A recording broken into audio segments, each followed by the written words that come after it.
on va parler de gouvernance de sécurité donc dans le Liptako-Gourma. Mais avant, j'aimerais bien vous présenter mes invités. Je vais commencer par Badié Ima. Il est nigérien, même il est malien depuis 2012. Il est le patron ici du NDI national. Il investit dans la gouvernance, la sécurité. Il a effectué des études sur le Liptako-Gourma. Il est là aussi parce qu'il a donc une expérience assez solide dans le domaine. Il faut savoir qu'avant le Mali, il était au Togo, je peux me permettre de le dire. Il est aussi un militant puisqu'il il est membre fondateur de l'association nigérienne des droits de l'homme, on peut le dire également. Et donc c'est avec plaisir que je le reçois. Il a effectué des études doctorales en philosophie, donc il peut vous parler de Engels, de Marx, d'autres personnes également. On le verra tout à l'heure. Peut-être que la philosophie pourrait permettre au Liptako-Gourma de régler un certain nombre de problèmes, on ne sait pas. C'est une transition trouvée pour parler de notre invité, Dr Blessé Ouedraogo, ancien ministre des Affaires étrangères du Burkina Faso. Il a été le numéro 2 de l'Organisation mondiale du commerce. Ça, c'est très important. Il est dans la consultance. Il est titulaire d'un doctorat de 3e cycle en économie, sciences économiques. 2 fois candidat à la présidentielle au Burkina. Peut-être la 3e sera la bonne. Sait-on jamais.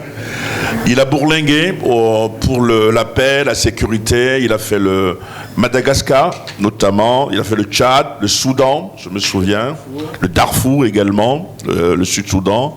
Et aujourd'hui, il est consultant international. Et c'est donc 30 ans dans le développement, la diplomatie, la gestion, la résolution des conflits également. Et donc, c'est avec un plaisir qu'on le reçoit. Lorsque je lui ai dit tu es invité, il m'a dit Serge, pour toi, pour Kaïl Cédra, et maintenant pour DECAF, j'arrive, et donc il est là. Je voulais remercier aussi un compatriote, Seydou Mamadou Koulibaly. Beaucoup ne le connaissent pas. Je pense que parmi les employeurs maliens, il fait partie des 3 premiers groupes qui emploient. Il a 900 employés, c'est ça.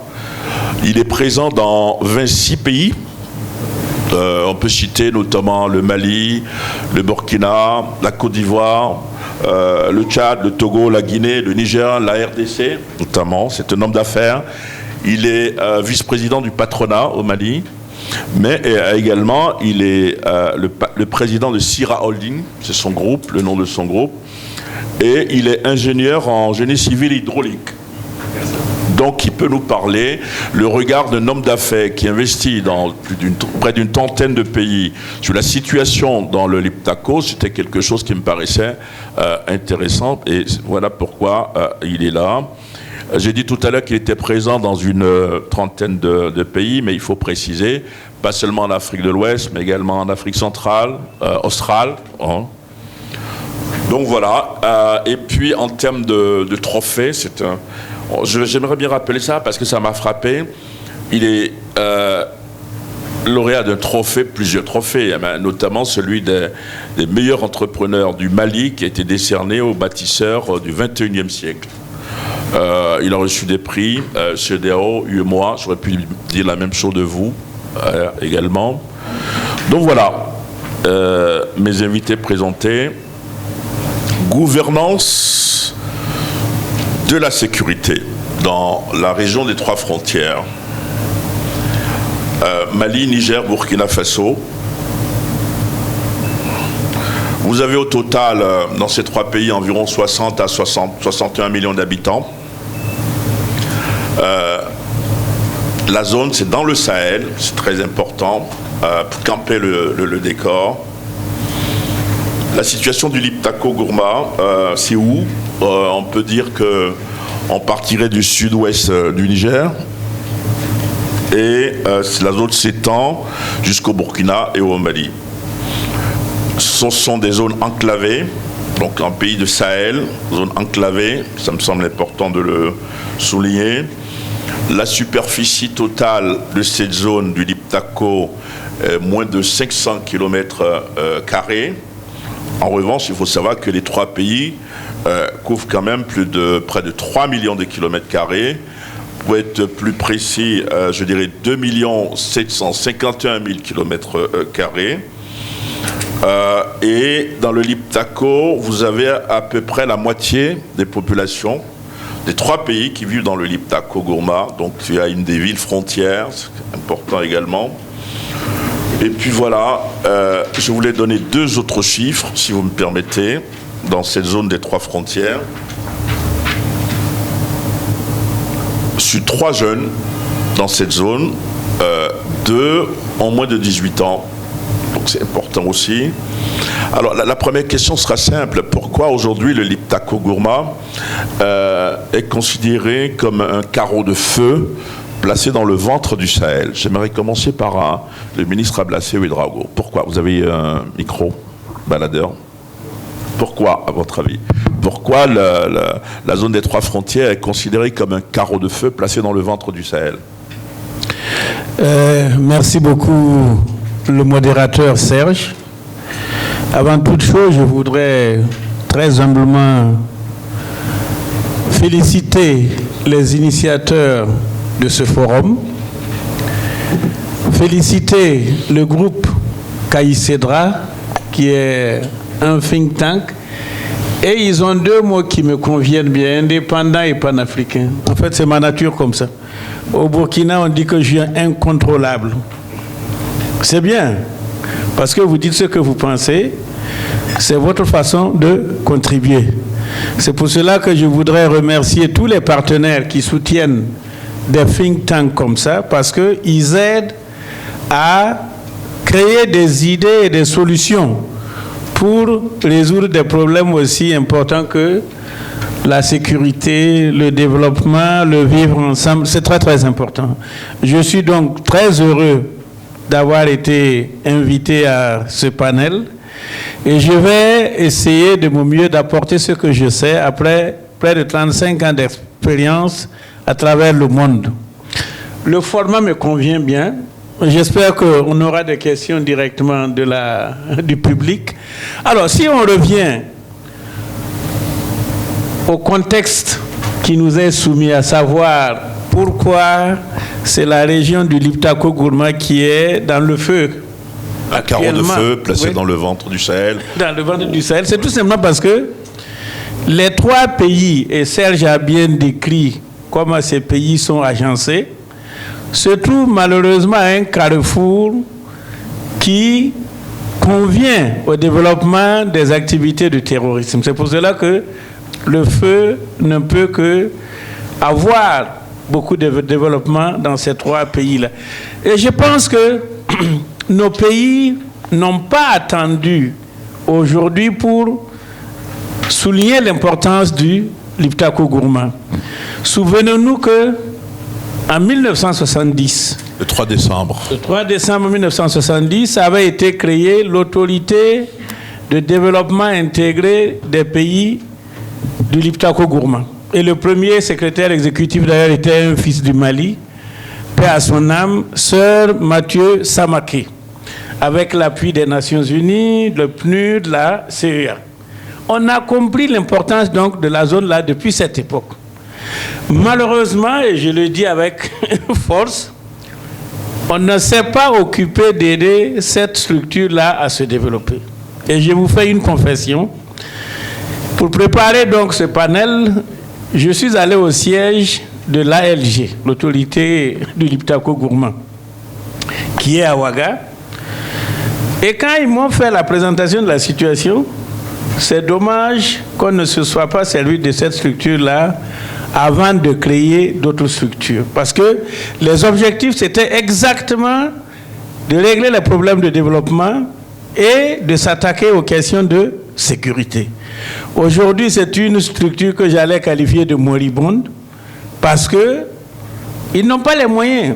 Et même au dernier sommet du G5 Sahel en N'Djamena, ils n'ont même pas été invités Alors qu'en 2017 au Niger, les chefs d'État, et ce sont les mêmes chefs d'État hein, qui sont assis à Niamey, qui sont assis à N'Djamena, ces chefs d'État-là ont dit, on vous ajoute la responsabilité de la sécurisation de la région du Liptako-Gourma. Moi, je ne sais pas comment nous travaillons, mais c'est comme si on a du plaisir à créer des entités pour créer des entités, alors qu'on n'a pas les moyens de faire fonctionner ces entités-là. Alors, pour être bref, sur le fond de ma pensée, moi je pense que les problèmes de sécurité existent parce qu'il y a des problèmes de développement. De ce que moi j'ai vu au cours de 35 ans d'expérience internationale et nationale, ce qui peut amener toute société à vivre dans la paix, dans la cohésion, dans la confiance, c'est quand les problèmes économiques, les problèmes de développement sont résolus. Et vous pourrez faire le tour des questions qui nous, aujourd'hui, qui nous préoccupent. Quand on analyse la situation dans le Sahel de façon générale, ce sont des questions de développement qui amènent au développement du terrorisme. Pendant longtemps, on avait dit que c'était du djihadisme, des questions religieuses, mais aujourd'hui, la réalité est que c'est beaucoup plus des questions de survie, des questions de développement qui nous ont entraînés donc dans cette situation d'un terrorisme qui est jusque-là, en tout cas, difficile à contrôler. Donc, pour ne pas être trop long, parce que c'est un panel, moi, ma compréhension de cette chose-là, c'est que nous devons nous mettre tous ensemble, main dans la main, et trouver des solutions pour le développement donc, de la zone du Liptako-Gourma. Et j'ai dit que les chefs d'État, en 1970, avaient vu juste en créant cette autorité-là de développement intégré, mais malheureusement, ils n'ont pas poursuivi. C'est ce que je voulais souligner, Serge. Merci bien. Monsieur Koulibaly, Ablassé Ouedraogo le disait tout à l'heure, 3 décembre 1970, il y avait déjà l'autorité intégrée du Liptako-Gourma. Et les objectifs étaient la sécurité alimentaire, le désenclavement, la protection de l'environnement et le développement social. Nous sommes en 2021. Quelque chose n'a pas fonctionné. Vous avez un micro. Bonjour. Bonjour. J'espère que je me fais entendre. Bonjour. Monsieur le modérateur, chers panélistes, distingués invités, mesdames, messieurs les journalistes, je voudrais remercier cette initiative portée par CAICEDRA, groupe Think Tank, un groupe indépendant et panafricain. Et je voudrais également remercier DECAF pour avoir accompagné CAICEDRA dans l'organisation de ce forum qui nous réunit aujourd'hui. Alors, je suis invité à ce forum et je m'en réjouis bien. Et donc, je profite de cette occasion pour remercier les organisateurs d'avoir associé à ce forum un chef d'entreprise, un acteur du développement, pour donner un point de vue sur les questions économiques, sur les questions de développement et du point de vue de l'entreprise. Merci, Serge. Alors, la gouvernance sécuritaire dans la région des 3 frontières du Liptako-Gourma. C'est un thème, mais c'est également ce qui nous réunit aujourd'hui, mais c'est un défi qui nous interpelle depuis 2012. Et plus particulièrement aujourd'hui, 20 février 2021. Autrement dit, comment sécuriser une zone d'insécurité de plus de 300 000 km². 300 000 km², épicentre aujourd'hui d'un conflit armé qui implique les pays concernés, notamment le Burkina, le Mali, le Niger. Comment transformer cette zone en une zone de sécurité et de développement? Je pense que c'est ce qui nous interpelle. C'est une question sérieuse, une problématique épineuse et possible solution victorieuse. Mesdames, Messieurs, Aujourd'hui, dans cette zone de plus de 300 000 km², j'allais dire, parce qu'il y a certains chiffres qui en ont 370 000 km², la zone du Liptako-Gourma, on peut se rendre à l'évidence que le développement est véritablement entravé.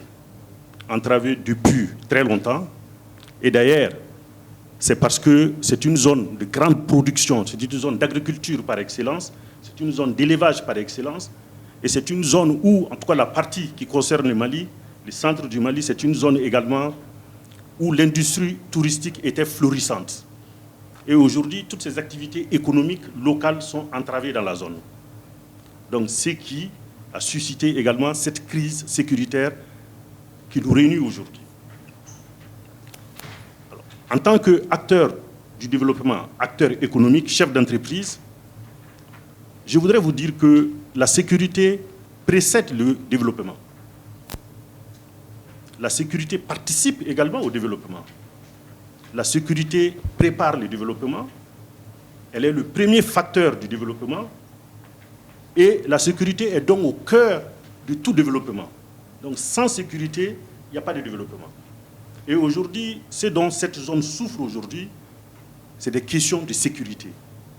Et nous réunir aujourd'hui pour parler de ça, je m'en réjouis bien, puisque ça me permettra effectivement de partager avec vous les vrais problèmes que les entreprises rencontrent dans cette partie de notre sous-région. Je vous remercie. Badié Ima, représentant résident du NDI au Mali. Qu'est-ce qui ne va pas dans cette zone? La sécheresse, le terrorisme, qu'est-ce qui ne va pas? Merci, cher frère et ami Serge. Je voudrais joindre d'abord ma voix aux félicitations qui ont été portées à cette initiative. Saluer la DECAF et saluer CAICEDRA pour ce forum.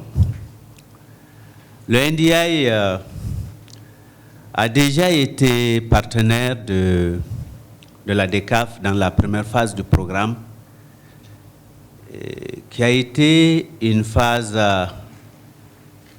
très très décisive et qui a donné beaucoup de résultats, et toujours sur le financement de l'ambassade royale du Danemark. Qu'est-ce qui ne va pas? Oui. Et pourquoi? La zone qu'on peut appeler la zone des trois frontières se présente aujourd'hui comme l'épicentre de la crise sécuritaire. N'oublions pas qu'il y a eu d'abord le nord du Mali, qui a été en son temps considéré également comme épicentre. Ensuite, il y a eu la région de Mopti, considérée aussi avant-hier comme épicentre de la crise, non seulement au Mali, mais aussi et surtout au Sahel. Il y a quelque temps, la région centre du Mali était considérée comme l'épicentre de la crise, pas du Mali, mais au Sahel. Aujourd'hui, vous voyez la mutation vers les trois frontières. Je rappelle aussi en amont, il y a eu le Nord Mali, le Nord Niger. On a eu une succession aussi et surtout de rébellions au Nord Niger, donc aussi et surtout de crises sécuritaires. Et n'oublions pas enfin, à l'extrême est du Niger, puisque je viens du Niger, la région du lac Tchad, là aussi c'est une région, comment dirais-je, des frontières, qui est considérée aussi comme l'épicentre de la crise sécuritaire dans la région est du Niger, frontalière au Tchad, au Nigeria et au Cameroun. 4 pays dans la région est. Je rappelle ces faits-là, Serge, pour dire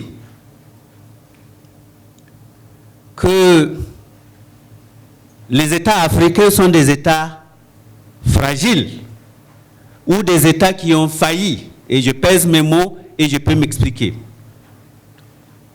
Et donc, vous voyez un peu les acteurs de l'insécurité saisissent tous les espaces d'extrême fragilité de nos États.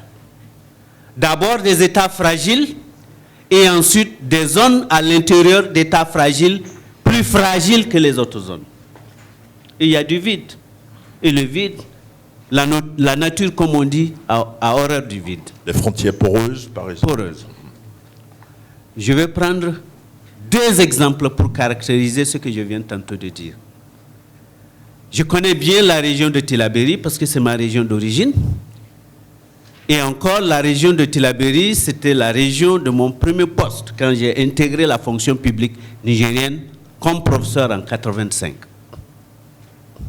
Et ensuite, dans le cadre des droits de l'homme, je suis allé en voiture en mission d'enquête des droits de l'homme dans la région nord et dans la région est, là où sévit actuellement Boko Haram. Mais qu'est-ce que j'ai constaté, Serge? Dans la région de Tillabéri, j'ai visité des villages ou des espaces où vous n'avez pas la présence de l'État. Je suis allé dans des zones où la seule présence que vous trouvez, c'est des panneaux, donc la présence des ONG ou des ONG, même pas nationales, des ONG internationales. Vous allez à Ngingimi. Ngingimi, c'est la région de Difa, la région frontalière et au Tchad, au Cameroun et au Nigeria. Ça fait à peu près 1600 km de Niamey. Je l'ai fait en voiture. Et vous faites 2 à 3 jours dans le même pays pour arriver dans une capitale régionale. La route, une zone coupée totalement du pays. Vous arrivez au marché de Ngingimi, les populations ne connaissent même pas le Niger. La monnaie qu'ils utilisent, c'est la Naira du Nigeria. On dirait qu'on est en territoire, qu'on est au Nigeria ou qu'on est au Tchad. Voilà la situation de nos pays. Mais comment on en est arrivé là? Le directeur de la DECAF a parlé de contrôle démocratique du secteur de la sécurité. Il n'y a jamais eu de contrôle du secteur de la sécurité. Et ensuite, la sécurité, depuis nos indépendances, ont beaucoup été, et j'insiste là-dessus, la sécurité des régimes que la sécurité humaine. Moi, je parle de la sécurité humaine. Je suis là pour parler de la sécurité humaine. Sécurité humaine, sécurité des populations. Donc, quand l'État est fragile, où l'État a failli, il n'a pas pu pourvoir aux populations les services sociaux de base. Mais bien sûr, l'espace est vide et des groupes peuvent exploiter cet espace-là pour le régenter, pour le réguler, pour installer leur forme de gouvernance à leur convenance. Voilà comment on en est arrivé là. Voilà pourquoi, pour terminer par rapport à cette première question, et c'est une conviction profonde que je tire de mon expérience de terrain pour avoir visité l'ensemble de ces zones-là, la crise sécuritaire est symptomatique de la faillite de l'État de droit démocratique qu'on n'a jamais eu dans ces pays. Faillite de l'État, M. Koulibaly, vous direz la même chose que lui? Je partage cette opinion qu'il vient d'exprimer. Je suis convaincu, effectivement, aujourd'hui, nous sommes en train de parler de la crise sécuritaire dans la région des 3 frontières du Liptako-Gourma, le Burkina, le Mali et le Niger. On parle également de gouvernance, des défis de gouvernance locale.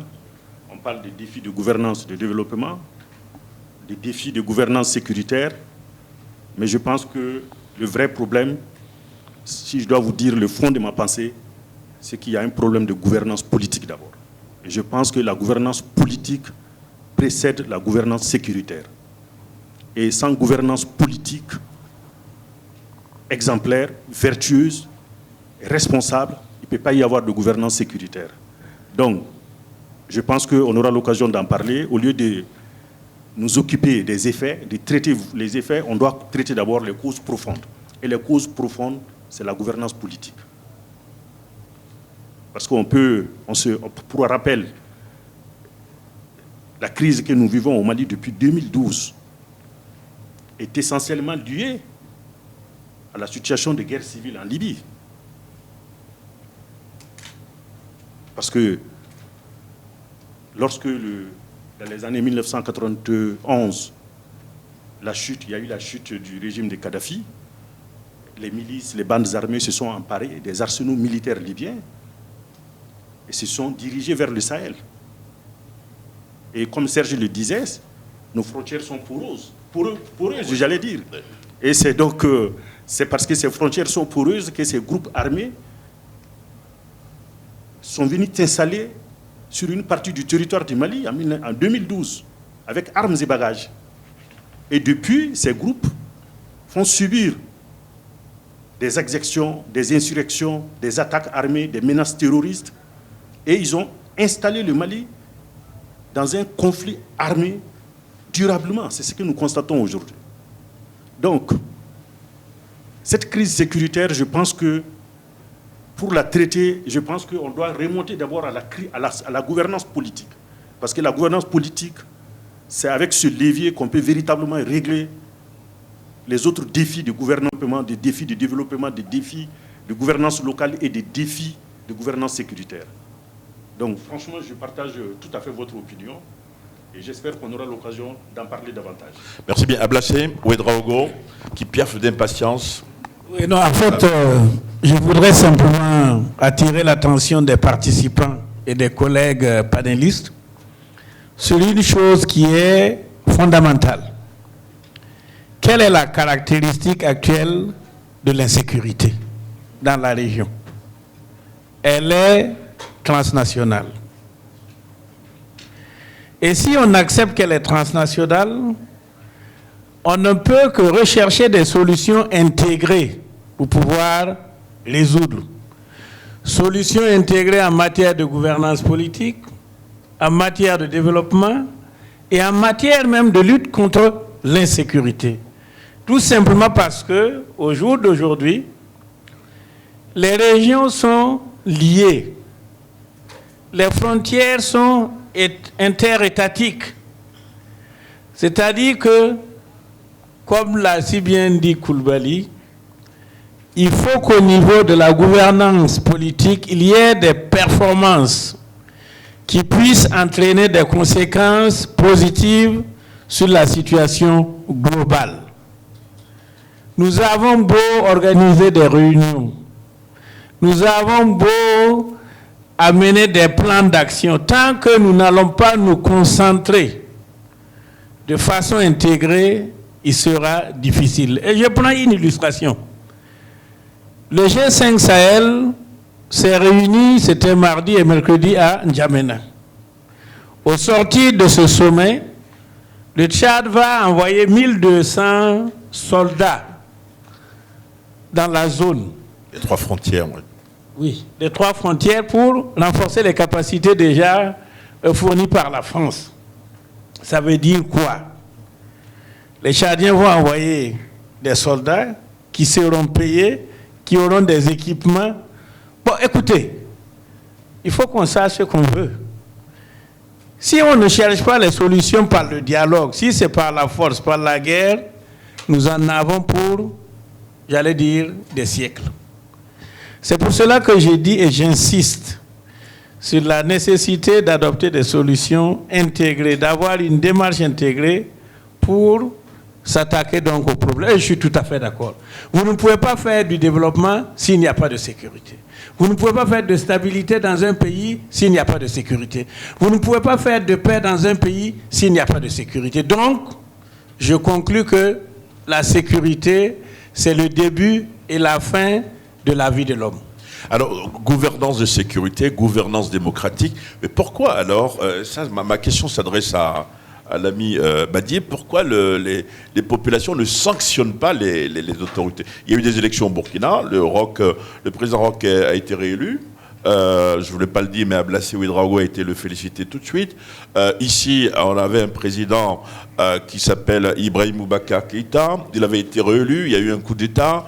Au Niger, il est en train de passer la main. Mais pourquoi les populations ne sanctionnent pas les dirigeants lors des élections? Alors, c'est une excellente question. Alors, il faut trouver le pourquoi. Sans langue de bois. Hein. Non, mais il faut chercher le pourquoi. Est-ce que les élections sont frauduleuses ou est-ce que Il faut chercher le pourquoi dans les explications qui ont été données dans le premier tour de table que vous nous avez offert. Quand les populations se retrouvent sous la pression et la violence des groupes armés,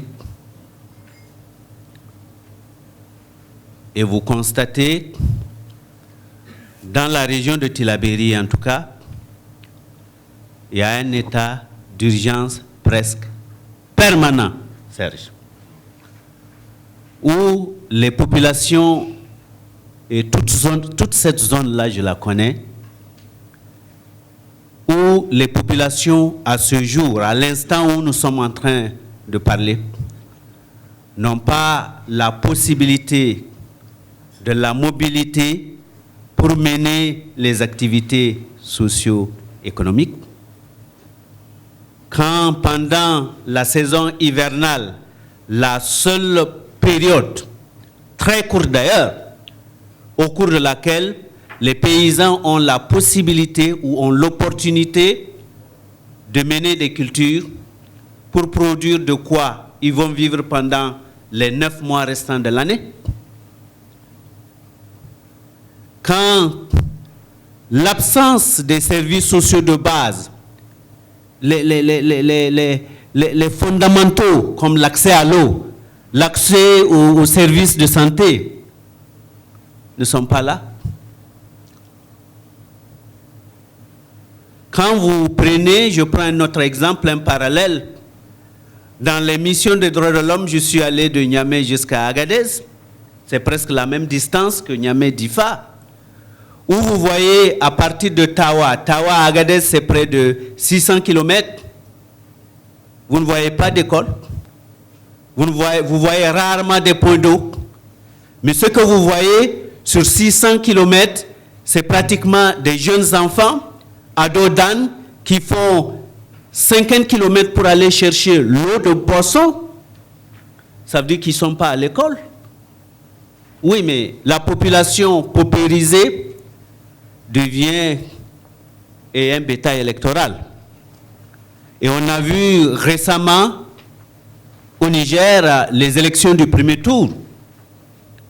Dans les réseaux sociaux, comment des partis donner des billets de banque à des femmes et contre le vote. C'est ça la situation que les populations vivent. Et dans un contexte où vous avez donné les chiffres par rapport à la population de ces 3 frontières, ou même des 3 pays, et une population est majoritairement non alphabétisée et qui ne comprend pas les systèmes, et donc conséquemment, les élections, on dit, les élections ont été apaisées partout, mais apaisées, mais pas régulières. Régulière, cela veut dire le suffrage universel. Le suffrage universel, ça veut dire tous les Maliens en âge de voter, tous les Nigériens en âge de voter, sans exception, ont pu voter. C'est ça le suffrage universel.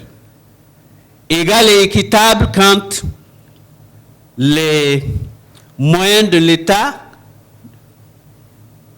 sont ou ne sont pas utilisés par les candidats des partis au pouvoir,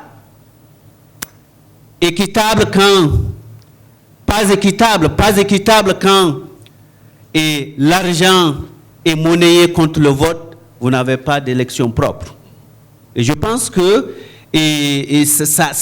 ça réduit ou ça enlève aux populations leur capacité de sanction. Parce que je dois dire, on parle de participation, mais la participation aussi des populations a besoin de compétences. Compétences, les peuples et les communautés connaissent leurs besoins. Ils ont le savoir de leurs besoins. Ils savent, on n'a pas besoin d'aller dans un village de Tilaberi, à Yoru, pour dire vous avez besoin de ceci, vous avez besoin de cela. Les populations savent ce dont ils ont besoin. Mais les compétences pour participer régulièrement aux processus électoraux, ça manque parce qu'on retrouve encore le déficit démocratique, parce que les appareils de pouvoir sont utilisés et à des fins instrumentales. Et bien évidemment, c'est la liberté de vote qui est dévoyée. Merci. Voilà un peu ce que je peux donner comme explication pour cette question. Merci bien. Je voulais rappeler que ce panel organisé par DECAF et Kaïl-Cedra Group sera en fait diffusé par plusieurs télévisions de partenaires. Alors, je voulais me permettre de revenir vers vous, Seydou Mamadou Koulibaly.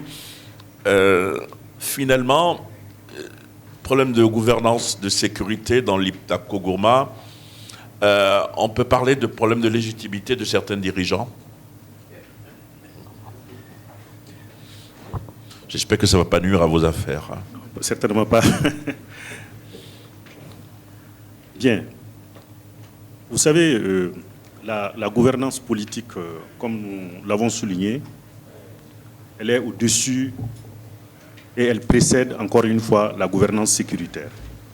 Parce qu'on peut se rendre à l'évidence aujourd'hui, les activités de développement sont entravées par la crise sécuritaire. Pourquoi? Parce que, je disais tantôt, je suis chef d'entreprise et nous apportons notre expertise dans 26 pays en Afrique et particulièrement dans les 5 pays de l'espace G5 Sahel. Nous participons au développement socio-économique du Burkina depuis 20 ans. Au Niger, nous sommes présents depuis 20 ans. Au Mali, nous sommes présents depuis 30 ans. Et au Tchad, nous sommes présents depuis 25 ans. Et j'en passe. On se rend compte qu'aujourd'hui, les projets que nous réalisons dans ces pays, les routes, les ponts, les périmètres irrigués, les réseaux d'eau potable, les réseaux d'assainissement, les infrastructures sociales comme les écoles, les centres de santé et j'en passe, tous ces projets aujourd'hui sont véritablement entravés pour des raisons d'insécurité. Et ces défis de sécurité-là, ces défis sécuritaires impactent dangereusement l'exploitation même des entreprises. Puisqu'aujourd'hui, qu'est-ce qui se passe? C'est que pour les contrats en cours, on se rend compte que ces contrats appellent aujourd'hui des charges qui n'étaient pas prévues quand on négociait ces contrats. Simplement aujourd'hui, parce que pour se déplacer dans les zones, il faut être entouré par des agents de sécurité, donc des frais d'escorte qui n'étaient pas prévus dans le contrat. Et des fois, les entreprises sont attaquées sur le terrain. Ça pose des problèmes même de sécurité, même de leurs engins. Tout récemment, il y a moins de 3 mois, la plus grande entreprise du BTP au Mali, EGK, a vu ses engins incendiés à moins de 60 km de Ségou. Plus précisément en Béwani. Béwani, quand même, ça se situe à près de 60 km de Ségou. Ces engins ont été incendiés par des djihadistes. Ce qui fait qu'ils ont été s'installer dans un autre pays, je crois, non? Non, ce n'est pas ce projet-là d'abord. Alors, donc, aujourd'hui, si on demande à cette entreprise d'aller travailler dans cette zone, c'est sûr qu'elle n'ira pas. C'est une problématique. Ensuite, on travaillait également, nous avions un contrat d'aménagement de 2500 hectares à Molodo. 2500 hectares à Molodo sur financement de la Banque ouest africaine de développement. C'est l'entreprise CGC qui réalisait les travaux et nous, on assurait la maîtrise d'œuvre ou le contrôle et la surveillance des travaux. Cette entreprise aussi a été attaquée par les djihadistes. Et elle n'avait finalement d'autre choix que finalement d'aller s'établir en Guinée-Conakry et de quitter le territoire malien. La même chose, Djenné, le projet de développement intégré de Djenné, le projet a été plusieurs fois stoppé, donc les entreprises ne peuvent pas travailler, les bureaux d'ingénieurs conseils ne peuvent pas travailler. Et ensuite, je peux en citer d'autres, la route de Gomakura, c'est un projet qui a plus de 7 ans aujourd'hui. 7 ans. Financement Union européenne, ce projet a été entravé, jusqu'à présent on n'a pas pu achever les travaux. Pourtant, c'est un projet de près de 50 voire 100 milliards de francs CFA qui a été stoppé depuis. Donc aujourd'hui, les entreprises même sont entravées dans leur propre exploitation et ça leur interpelle. On est interpellé. On se pose beaucoup de questions. On se dit, mais depuis l'avènement, je prends le cas particulier du Mali, depuis l'avènement de la démocratie dans les années 1991 au Mali, il y a quand même une grande masse silencieuse qui est là et qui regarde ce qui se passe autour de nous. Une masse silencieuse qui n'a pas d'activité politique, qui ne voyait d'ailleurs dans la politique qu'une activité, j'allais dire subalterne ou méprisable, qui dit non, on ne fait pas de la politique, bon, c'est pour les autres, c'est pas pour nous. Mais aujourd'hui, il y a des questionnements. Toute cette masse silencieuse se pose des questions. Dit que, mais comment ne pas s'intéresser à la politique? À la limite, il faudra s'intéresser à rien puisque tout en dépend. Donc il y a des questions aujourd'hui qui se posent et tout le monde se sent interpellé par le devoir. Dire que mais on ne peut pas laisser quand même le pays dans cet état.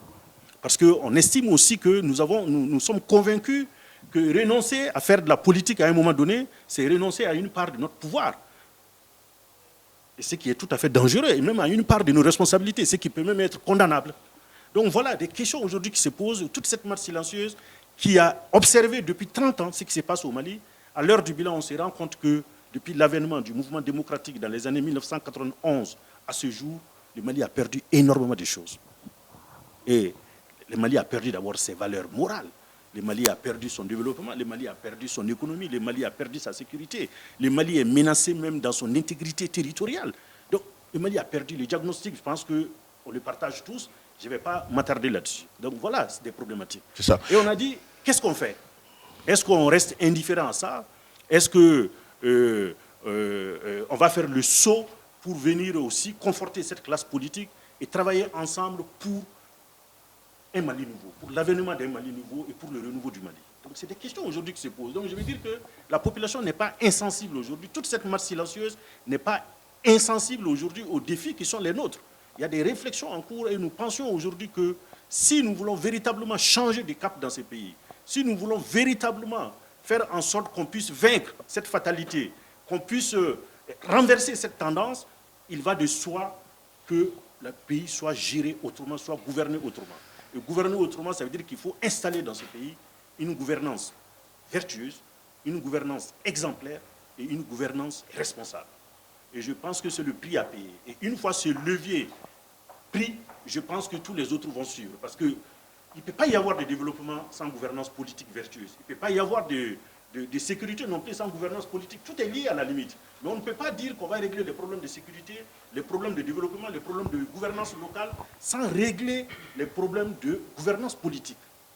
Donc c'est une interpellation. Donc je voudrais juste dire que les populations ne sont pas insensibles à ça aujourd'hui. Tous les mouvements qui ont eu lieu au Mali ces derniers mois et qui ont vu l'avènement de ce qui est arrivé, on peut se rendre à l'évidence qu'il y a quand même un éveil de conscience. Il y a également une prise de conscience aujourd'hui. Que nous sommes convaincus aujourd'hui, les citoyens sont convaincus qu'il faut gérer autrement nos pays, il faut gouverner autrement nos pays. Et tant qu'on n'aurait pas réglé ce vrai défi qui interpelle toutes les filles et tous les fils du pays, on ne peut pas régler les problèmes qui sont des effets, à la limite, d'une malgouvernance politique. C'est ce que je voulais partager. Je vous remercie. Merci bien. Alors, balayer, secouer le cocotier, c'est ce qu'il dit, le Seydou Mamadou Koulibaly. Est-ce qu'il faut balayer cette classe politique? Je rebondis sur ce que Koulibaly a dit. Il faut faire tout autrement. C'est d'ailleurs pour cela qu'au Burkina Faso, mon parti s'appelle le Faso Autrement. Il faut changer tout. Pas de publicité gratuite ici. C'est ce que je suis, Serge.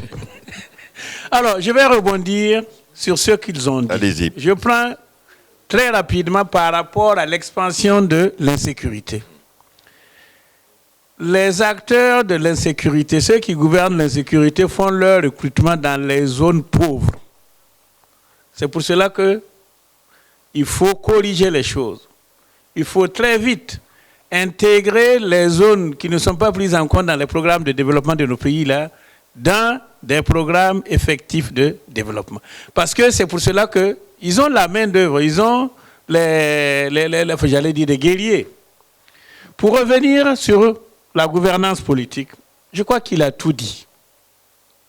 Il a dit paupérisation, pauvreté.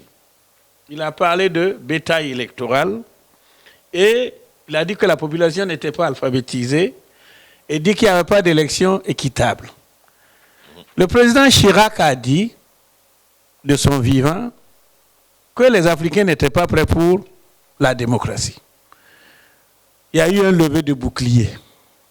Mais au jour d'aujourd'hui, quand on est lucide, et si on veut faire une analyse objective, je dis, les Africains subissent la démocratie.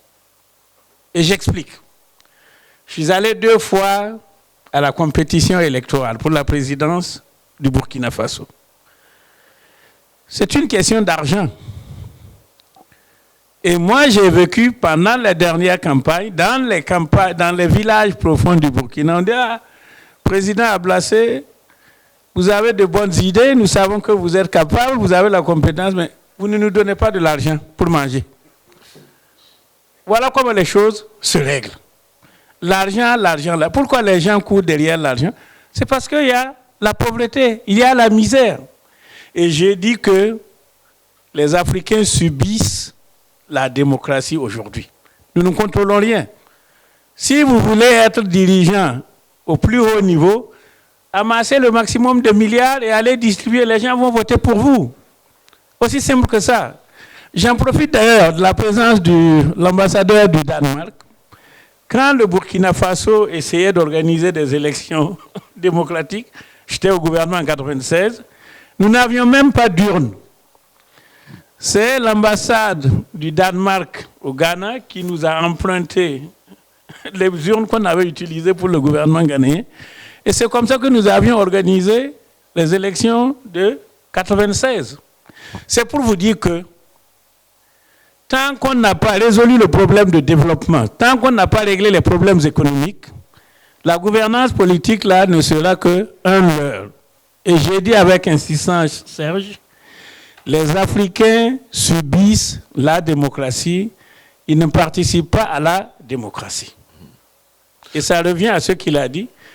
Le grand lot de personnes silencieuses qui accompagnent, mais en fait, qui ont quand même des choses à dire, mais qui n'osent pas. Et donc, une bonne partie des Africains sont mises de côté, une bonne partie est mise de côté dans le processus de gouvernance, qu'elle soit politique, économique et tout ce que vous voulez. Ça. Alors, gouvernance de sécurité, j'aimerais bien qu'on revienne sur un phénomène quand même. Quelle est la part des conflits locaux dans le Liptako-Gourma dans cette gouvernance de sécurité? J'ai lu un document hier qui disait que depuis janvier 2019, il y a eu dans les affrontements communautaires, qu'il y a eu quasiment plus de 400 personnes tuées, c'est-à-dire des civils. Quelle est la part des conflits locaux dans cette gouvernance? Qui veut s'exprimer? Qui veut prendre la parole? Vous, peut-être d'abord.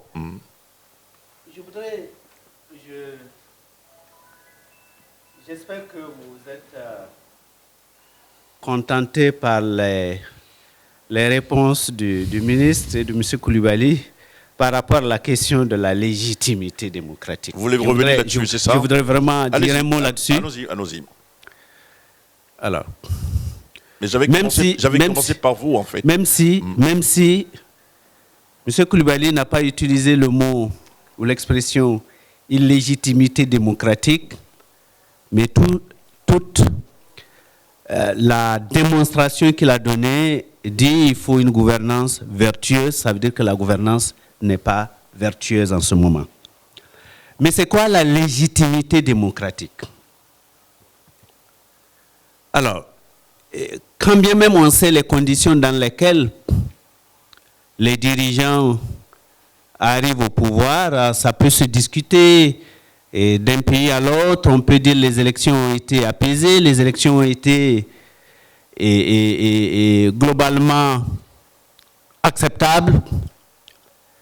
Mais en partant de là, à partir du moment où un régime vient au pouvoir avec un projet, je pense qu'ils compétissent avec des projets.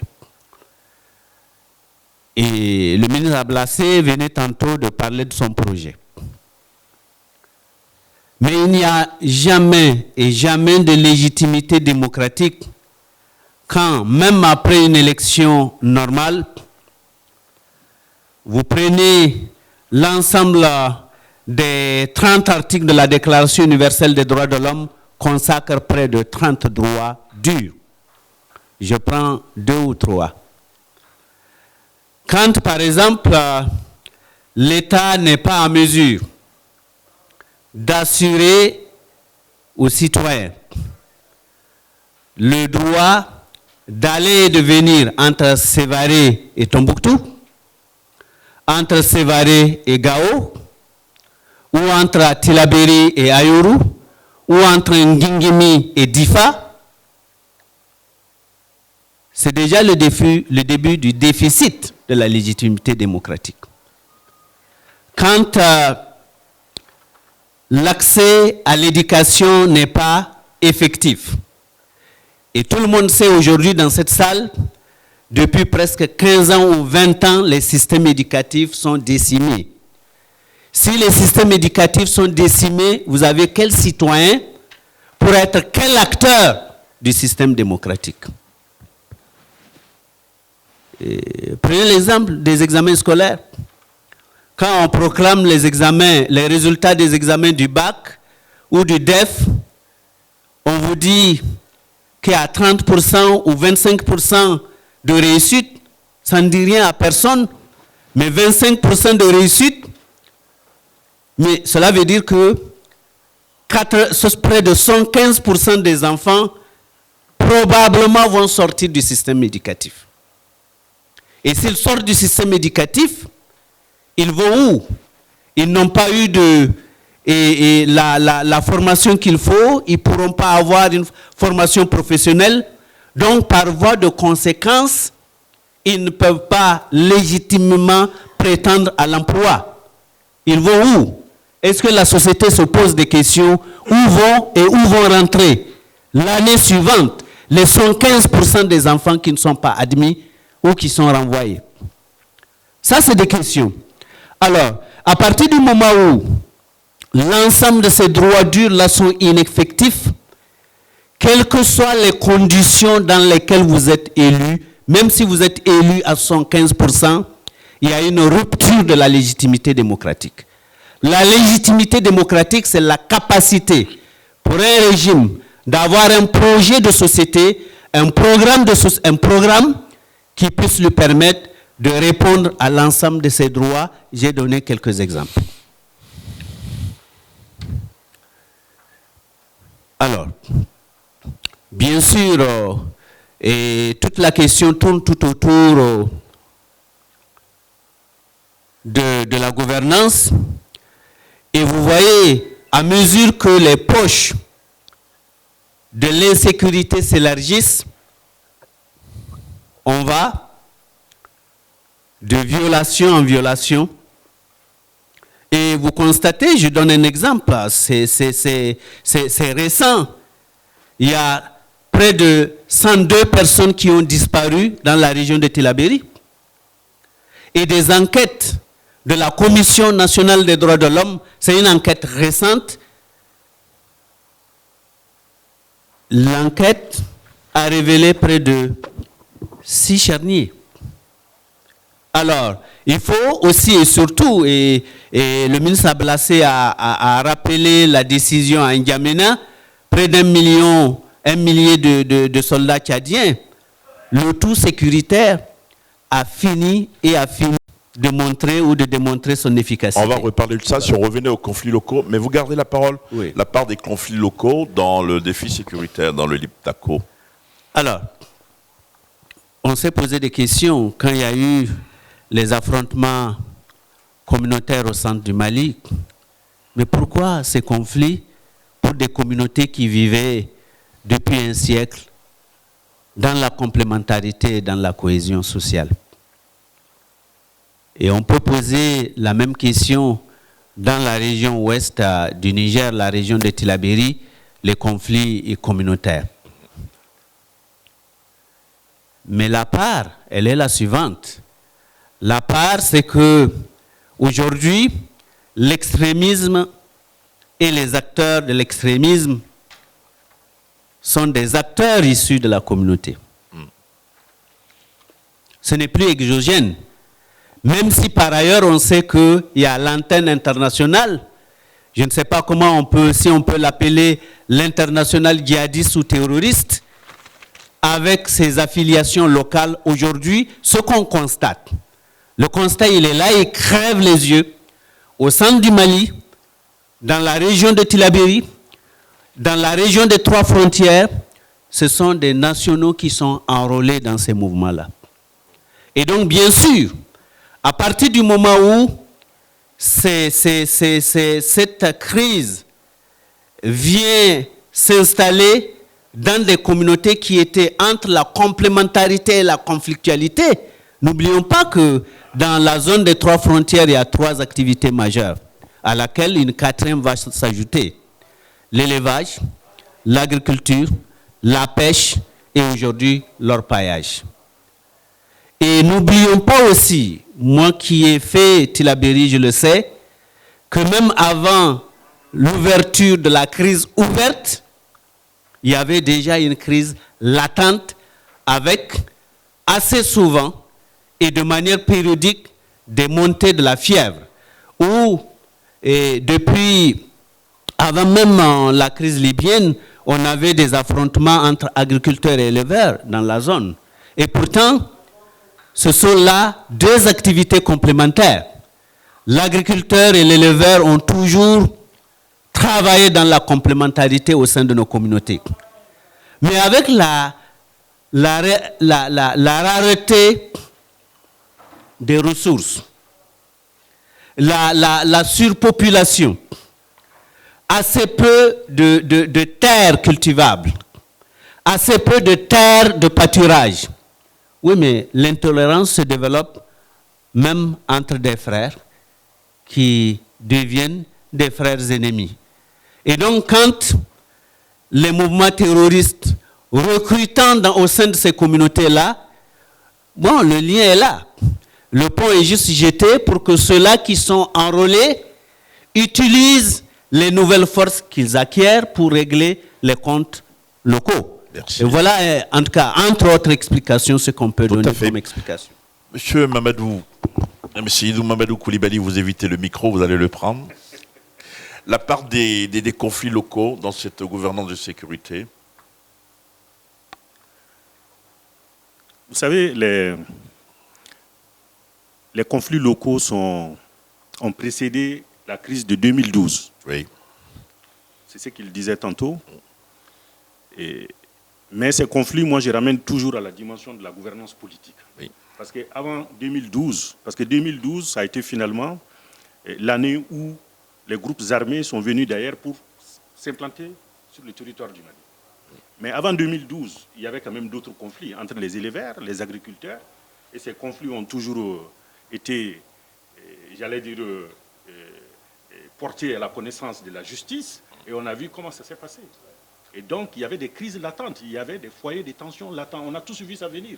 Parce que lorsque chaque fois il y a je vais dire, des dissensions sociales entre les éleveurs et les agriculteurs, on a vu que la justice qui a été distribuée pour régler ces problématiques, c'est une justice qui a été toujours critiquée. Et donc les gens vivaient certainement, ces populations vivaient certainement ensemble, mais ces populations se regardaient comme des ennemis. Ça, c'est la première des choses. La deuxième chose, il y a eu la sécheresse aussi. Donc, avec la sécheresse, la pression sur la terre, les terres agricoles, avec la sécheresse, la pression sur les terres agricoles a été très forte. Et donc, et les ressources, j'allais dire foncières et les ressources animales sont également au cœur de la gouvernance locale dans le centre. Parce que les centres, comme je le disais tantôt, c'est quand même une zone qui contribue pour beaucoup à l'agriculture, à l'élevage, et toutes choses d'ailleurs qui contribuent à la formation du produit intérieur brut du Mali à hauteur de 40%. Et la zone d'agriculture par excellence et d'élevage par excellence, c'est le centre du Mali. Donc imaginez-vous un peu un pays qui tire la richesse qu'il crée par an. 40% de cette richesse viennent de l'agriculture prise avec grand A. Mais alors, si ces 40% sont menacés, ça en dit long sur la capacité même du pays à investir dans cette zone, des projets de développement, à assister, à mettre un service de l'État, une administration à la disposition de ces populations pour les accompagner, pour régler les crises latentes bien avant 2012. C'est une autre façon de voir les choses. Et quand on regarde même, je parlais tantôt toujours du problème de gouvernance politique, on peut se rendre à l'évidence. En 2018, le produit intérieur brut du Mali, c'était 17 milliards de dollars. 17 milliards de dollars, environ 11 000 milliards de francs CFA. Le gouvernement malien en a tiré 2 000 milliards en termes de revenus budgétaires. Le Sénégal avait la même année 17 milliards de dollars, donc 11 000 milliards de francs CFA. Le gouvernement sénégalais en a tiré comme recette budgétaire 4 100 milliards. Donc ça veut dire que aussi, on est au Mali aujourd'hui, l'État ne peut même pas rentrer dans ses revenus. Et l'État perd par an, bon an, mal an, près de 2 000 milliards de recettes budgétaires non recouvrées. Mais comment un État qui rate à peu près son budget de près de moitié par an, comment cet État peut investir dans le développement? Vous voulez dire que l'État est en faillite, si? L'État est mal gouverné. Il y a un problème de gouvernance. Oui. Il y a un problème de gouvernance politique, il y a un problème de gouvernance économique. Alors vous insistez beaucoup là-dessus. Or, ce que je peux vous dire, et avec conviction, c'est qu'un État qui ne prend pas à bras le corps les leviers de gouvernance politique et le levier de gouvernance économique, cet État ne peut pas peser sur la gouvernance sécuritaire. Cet État ne peut pas peser sur la gouvernance du développement. C'est pas possible. Alors qu'est-ce qu'il faut faire? Quand je vous écoute, entre les lignes, on a l'impression que vous voulez secouer le cocotier et que vous vous dites, moi je suis chef d'entreprise, prospère, ça on peut l'ajouter, j'ai 9000 employés, je suis un homme heureux, mais ça ne peut pas rester comme ça. Moi je vais faire peut-être de la politique, je fais partie de ceux qui pensent que peut-être qu'il faut faire de la politique. Est-ce que ça vous pensez à ça en vous rasant le matin? Je pense qu'ici, on est là on est en train de parler d'une thématique qui est Dites-moi la vérité. Qui est extrêmement importante pour notre pays et pour notre sous-région. Oui. On parle ici de la gouvernance sécuritaire dans la région des 3 frontières du Liptako-Gourma. Oui. Et je pense que c'est assez sérieux pour parler d'autres choses ici. Mais ce que je veux dire, c'est que ce que je remarque aujourd'hui dans mon pays, c'est qu'il y a une prise de conscience. C'est que aujourd'hui, et les entreprises, et la société civile, et les acteurs, certains acteurs politiques, veulent qu'ensemble, on se donne la main pour changer la donne dans ces pays. Et ça, c'est une évidence. Voilà, simplement parce que nous estimons que tout ce que nous avons aujourd'hui comme défi à relever dans ces pays est ce qui est en cause. Et j'allais dire, c'est la gouvernance politique. Et tant que la gouvernance politique n'est pas vertueuse, tant que cette gouvernance n'est pas responsable et exemplaire, on ne peut pas parler de gouvernance sécuritaire. D'accord. Ablassou Ouédraogo, ancien ministre des Affaires étrangères du Burkina Faso, ancien directeur général adjoint de l'Organisation mondiale du commerce. Oui. Et puis 2 fois candidat à la présidentielle au Burkina. Tout tourne finalement quasiment autour de la faillite de l'État. Parce que nous avons un chef d'entreprise qui n'est pas un homme politique, peut-être qu'il va le devenir. Nous avons un spécialiste du développement des questions de sécurité. Nous avons un homme politique qui a les 2 pieds dans le marigot politique. Ça tourne autour de la faillite de l'État. En fait, Coulibaly est diplomate. Mais je crois qu'ici, pour éclairer donc ceux qui nous suivent et qui vont probablement nous poser des questions, appelons un chat un chat. Si on demande une alternance politique dans un pays, c'est parce que ceux qui sont aux affaires n'ont pas de résultats. Pour parler en français facile, c'est la faillite dans leur gouvernance. Et il a totalement raison, parce qu'au jour d'aujourd'hui, nos pays ne peuvent pas fonctionner avec des États qui n'arrivent pas à s'assumer. Pour faire des investissements, il faut un certain nombre de conditions à remplir. Il faut un environnement attractif, un environnement favorable. Ce que l'État n'arrive pas à fournir. Moi, il y a un mot qu'on n'a pas dit ici. Et Coulibaly, il se retient, mais la vérité est que nous sommes tous concernés dans un pays par la vie de ce pays-là. Tout le monde a sa part de contribution à apporter. Et les opérateurs économiques sont importants dans la vie de la nation. Il faut qu'on les écoute. Il y a un mot qu'on n'a pas dit ici, c'est le mot réconciliation. Et je pense que tous nos pays là, qui traversent la crise, on a dit crise, les conflits locaux, les injustices, tous nos pays là ont besoin d'une réconciliation inclusive, sincère et ouverte. Il faut associer tout le monde, repenser l'avenir de nos pays. Et si on demande donc l'alternance, on arrive à cette question de légitimité ou d'illégitimité. Comment voulez-vous avoir des élections qui donnent des présidents légitimes quand l'élection ne concerne pas la totalité du territoire pour des raisons d'insécurité? Oui. Et malheureusement, nous, on l'a vécu au Burkina, il y a eu des zones qui n'ont pas pu être couvertes par les élections. Ici aussi au Mali, ailleurs aussi probablement. Donc, tant qu'on ne va pas se regarder les yeux dans les yeux et dire que le pays nous appartient tous et que nous avons tous notre part de responsabilité, notre part de contribution, on restera toujours dans des solutions arrangées qui nous feront que nous plonger dans le chaos. Aussi simple que ça. Et Coulibaly, il a le droit d'aller en politique. Il faut y aller. Il ne faut pas laisser les autres faire la politique pour vous. Vous avez des choses intéressantes à dire.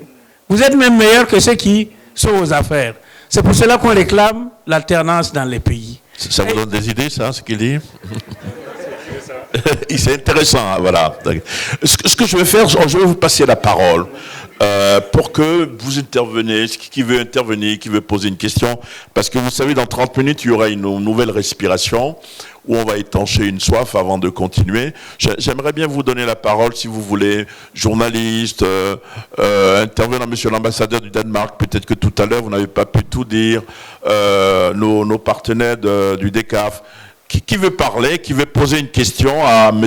Coulibaly, au ministre Ablassé ou à Badié? Dites-moi. Pardon? Vous voulez un micro? Oui. Pardon. Attention, madame. Monsieur Diarra Souri Ibrahim, Association malienne de veille citoyen. Oui.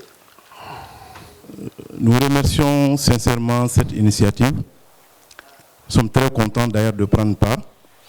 On remercie l'excellent journaliste Serge Daniel qui nous a offert cette belle opportunité.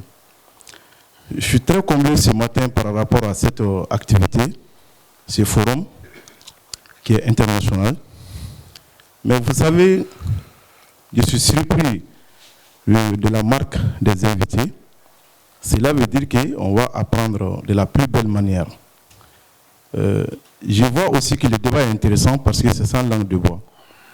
Donc cela veut dire que tout ce qu'on va dire, c'est intéressant. Ma première question, c'est par rapport aux 1200 soldats que le Tchad a décidé d'envoyer dans les 3 frontières. Moi, ma question, c'est de savoir quel sera leur mandat.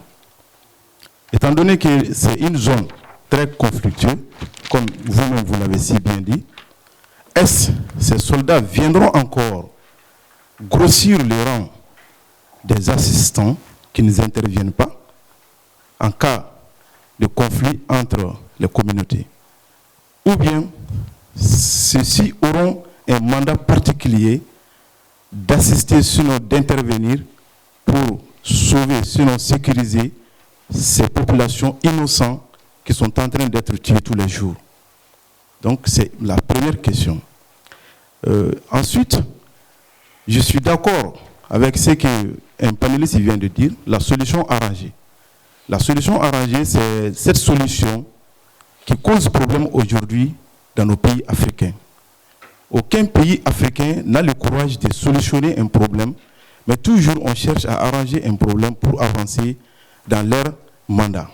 C'est là où je rejoins le président Ablassé qui dit que c'est, sinon je ne sais pas si c'est Badie qui dit que c'est la légitimité des régimes et non peut-être la légitimité des populations envers les politiques. Parce que toujours les politiques sont là à sauver leur mandat. On cherche à sauver un mandat présidentiel et non chercher à trouver une solution réelle aux problèmes existants. Donc je souhaiterais quand même que vous nous donnez encore plus d'informations par rapport à ces deux aspects. Et nous, association 20 citoyens, nous voulons vraiment avoir une solution pour que ce pays que nous vivons aujourd'hui, le Mali, sorte de ce qui existe, qui nous amène dans un endroit où on ne sait pas comment ça va finir. Je vous remercie. Vous n'avez pas vous pouvez pas demander à monsieur Seydou Mamadou Koulibaly s'il a du travail pour vous, non? Ok. Bon, monsieur Koulibaly, je pense que Serge a été clair. Il a dit, monsieur Koulibaly ne cesse de revenir sur la gouvernance politique. C'est quelque chose qui réveille en tout cas en nous les jeunes aujourd'hui au Mali qui sommes aujourd'hui les coupables et les bourreaux en même temps, les victimes, je ne sais même pas comment qualifier. Donc lui, il est là à dire qu'il y a une faillite dans ce système de gouvernance. Peut-être s'il a la possibilité de montrer autre chose qui n'est pas ça, ce sera la bienvenue. Et nous serons là aussi à étudier ses dits et ses propos. Je pense que Serge a vu clair, peut-être que M. Koulibaly est intéressé par la politique, qu'il n'ait pas peur. En tout cas, nous, les Maliens, aujourd'hui, on a vu beaucoup de choses. Donc, ceux qui veulent venir, il faut être authentique. Je vous remercie. Un autre. Bien, bonjour. Moi, je suis Moussa Touré. Je suis professeur de géopolitique à l'École normale supérieure de Bamako. Merci. Et je suis actuellement expert chargé des questions de gouvernance au niveau du cadre politique de gestion de la crise du centre.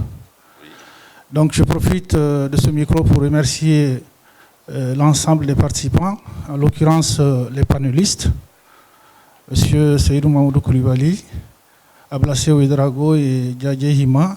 Je pense que tout le monde est d'accord sur le constat. Et il faut aujourd'hui aller vers cette rupture épistémologique, ce changement de paradigme, ce renversement de l'ordre des facteurs, parce que ce qu'on a fait depuis les années 90 jusqu'à aujourd'hui n'ont pas permis justement de faire accéder les populations aux biens communs. Donc, ce changement de paradigme que M. Koulibaly a parlé, je pense qu'aujourd'hui tous les Maliens sont conscients qu'il faut faire quelque chose. Ces masses de population qui sont restées en rade depuis très longtemps, aujourd'hui se rendent compte qu'il faut se lever, parce que si on ne se lève pas, c'est le chaos. Et je pense que cette prise de conscience, elle est palpable, elle est en train de se mettre en œuvre. Je ne sais pas qui vont être les acteurs qui vont porter en tout cas ce changement-là, mais je pense que beaucoup d'entre nous, en tout cas, sont préparés à s'engager dans cette perspective-là. Et je pense que ce que Badie a dit, c'est que la démocratie, effectivement, elle est basée sur deux principes, le principe de l'égalité et le principe de la liberté. Et quand on n'a pas les deux éléments, on ne peut pas parler de démocratie. Et on sait que pendant très longtemps, ces deux éléments ont été dévoyés. Concernant l'État, c'est que l'État a été incapable justement de mettre en œuvre cette démocratie-là. Et comme Ablassé l'a dit, nous avons subi la démocratie, nous n'avons pas participé à la démocratie. Et moi, je pense qu'il faut un renversement de l'ordre des facteurs. Le renversement de l'ordre des facteurs, c'est qu'on change de paradigme, qu'on sorte des prêts-à-penser et des prêts-à-banquer du développement qui ont été mis en œuvre depuis très longtemps, et qu'on essaie de forger les politiques en accompagnant les pratiques et les stratégies des populations. Qu'est-ce qui s'est passé pendant 30 ans? C'est que les populations flottantes, marginalisées, qui sont dans des contrées lointaines que Badie a décrites, dans le nord du Mali ou ailleurs, les zones de marginalité dans le Liptako-Gourma, dans les régions du centre, ce sont ces zones, justement, aujourd'hui, qui constituent aujourd'hui l'épicentre de la crise. Et il faut prôner donc une meilleure gouvernance, une gouvernance vertueuse, responsable, avec des acteurs qui peuvent justement porter cette gouvernance-là. Donc je remercie encore une fois Serge Daniel et pour tous les panélistes. Voilà ma contribution. Merci beaucoup. Merci beaucoup pour la contribution, Monsieur Moussa Touré. Mon nom c'est Daouda Kinda. Je suis spécialiste sur des questions de sécurité internationale. À la suite de mon collègue, moi je voudrais aborder un peu, si vous me permettez, le sujet sous l'angle de la géopolitique, parce que par rapport à la présentation des panélistes, je suis un peu resté sur ma faim. Je crois que la crise dans le Liptako-Gourma et dans le Sahel en général ne peut pas être détachée de cette problématique de la géopolitique actuellement. M. Koulibaly en a touché un peu avec la crise libyenne, mais moi je remonterai jusqu'à l'invasion, si on peut utiliser ces mots, l'invasion de l'Irak en 2003 par les États-Unis et leurs alliés. Il y a deux situations qui me font réfléchir par rapport à cette problématique. La première, c'est un propos que fait le président ATT a fait en 2011, je crois, avec la libération de Pierre Kamat, l'otage français qui était au nord du Mali. Il disait que le terrorisme, surtout les prises d'otages, ne concernait pas les pays africains de prime abord. Il disait que c'était une problématique qui intéressait l'Occident, principalement. Mais je crois que malheureusement l'histoire lui a donné tort. En ce moment, il ne s'attendait pas que la crise allait exploser au Mali avec toute sa ferveur actuelle. La deuxième chose, c'est le discours du feu président Kadhafi lors de l'ouverture du monument de la Renaissance au Sénégal. Il appelait les pays africains à mettre en place une armée africaine. Je ne suis pas dans ce ordre d'idée de façon générale, mais ça me fait réfléchir de façon géopolitique. Est-ce qu'il n'est pas temps pour l'Afrique de trouver des solutions sur la scène géopolitique internationale afin de ne plus subir les décisions qui sont prises dans d'autres pays, afin de ne plus subir des situations de terrorisme au Moyen-Orient? Parce que ne serait-ce que la crise libyenne, M. Koulibaly a parlé des conflits locaux, mais moi je crois que la prolifération des armes, ne serait-ce que cette question, la prolifération des armes dans la région du Sahel, ceci est un vecteur qui envenime ces situations de conflits locaux. Auparavant, il y avait des crises locales, cela est inhérent à toute société, mais l'intensité et le nombre de morts actuels ne peut être détaché de cette, si on peut dire, explosion exponentielle des armes de guerre. Il y a une ONG CAR, Center for Armament Research, qui a parlé d'une augmentation de plus de 400% de la circulation des armes de guerre dans cette zone du Liptako-Gourma. Alors, moi, ma question s'adresse surtout à M. Ablassé Ouedraogo. Kofi Annan avait parlé en son temps d'une possibilité de donner un siège auprès du Conseil de sécurité des Nations Unies pour l'Afrique. Dans mon optique, je crois que cela pourrait beaucoup arranger les pays africains en ce qui concerne ces questions d'ordre géopolitique. Pour finir, le changement climatique n'a pas été évoqué, mais je crois qu'il est pour beaucoup dans la situation du Liptako-Gourma. Et quelles sont les solutions, selon vous, pour pouvoir aider ces paysans qui voient la longueur de la saison pluvieuse diminue chaque année à cause du changement climatique. Je vous remercie. Je voudrais revenir sur une affirmation de la part de M. Ablassé Ouédraogo quand il a affirmé que les populations savent bien leurs besoins. Et demander à M. Ablassé Ouédraogo de placer ça dans la perspective de gouvernance sécuritaire.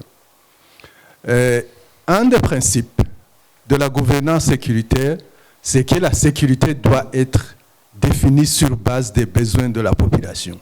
Je pars de là pour affirmer que, utilisant cette référence, que les populations dans la région de l'Iptako-Gourma savent bien leurs besoins sécuritaires. Alors, comme nous cherchons à comprendre les enjeux de la gouvernance sécuritaire, pouvez-vous aller en profondeur pour nous montrer en plus les défis dans les pratiques? Est-ce que la gouvernance sécuritaire tient en compte des besoins sécuritaires de la population? Est-ce que la population est consultée pour que leurs besoins soient connus et soient pris en compte dans les actions de sécurité? Merci. Moi, c'est Soumaïla Allah. Je suis le secrétaire permanent du Centre d'études et de réflexion au Mali.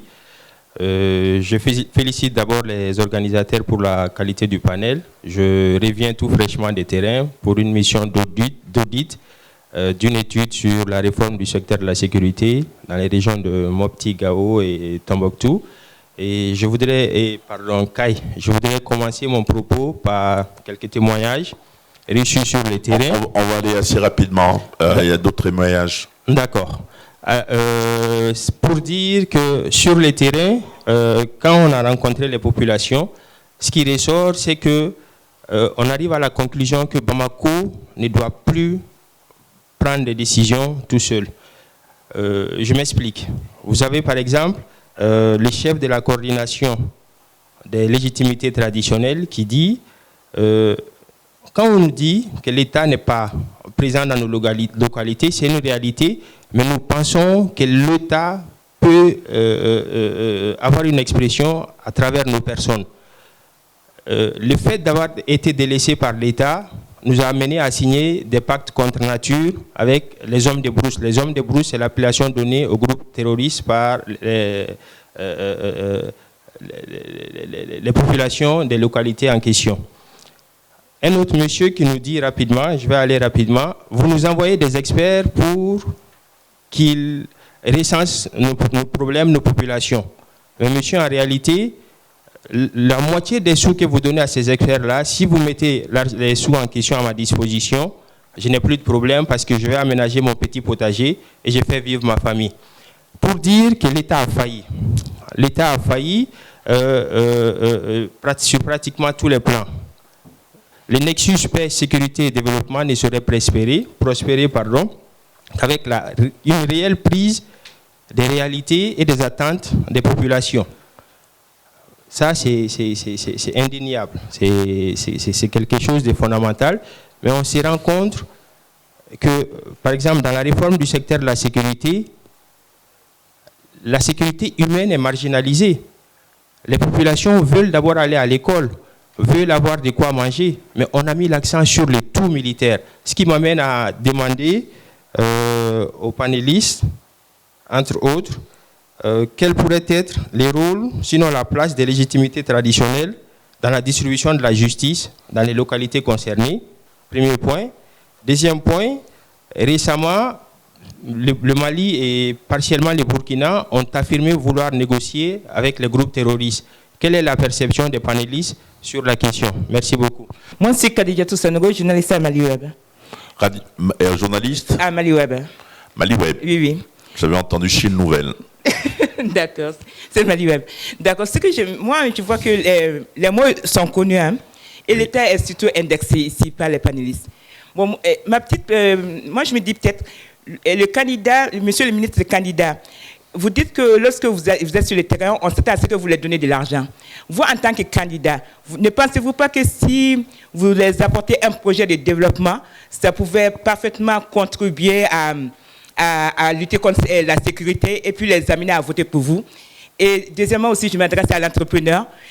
Votre contribution ne pourrait peut-être pas être d'amener de vos entreprises dans ces localités, ces zones à risque, peut-être pour aussi contribuer, appuyer l'État à lutter contre cette insécurité-là. Merci.